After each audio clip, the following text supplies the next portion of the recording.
Sajjala భార్గవ్ను arrest చేయాలనే ఉద్దేశంతోనే driver సుబ్బారావును పోలీసులు చిత్రహింసలు పెట్టారని వైసీపీ నేత అంబటి రాంబాబు ఫైర్ అయ్యారు.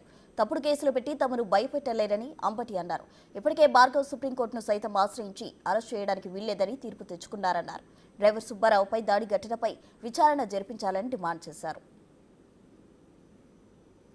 మా సోషల్ మీడియా ఒక హెడ్గా పనిచేసిన సజ్జల భార్గవ్ ఇప్పుడు అతని మీద అనేకమైన కేసులు పెట్టినటువంటి సజ్జల భార్గవ్ ఆయన గురించి మీకు ప్రత్యేకంగా చెప్పాల్సిన అవసరం లేదు.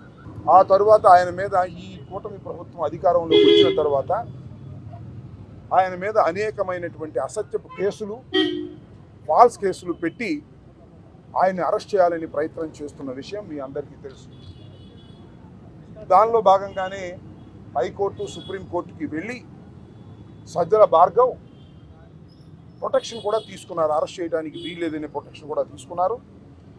నిన్న సుప్రీంకోర్టులో కూడా వాదనలు జరిగాయి. ఆయన ఆల్రెడీ ప్రొటెక్షన్లో ఉన్నాడు, అరెస్ట్ చేసే పరిస్థితి లేదు అనే విషయం కూడా తేట తెల్లవిగా ఢిల్లీ వేదికగా సుప్రీంకోర్టులో కూడా ఆర్గ్యుమెంట్స్ జరిగాయి.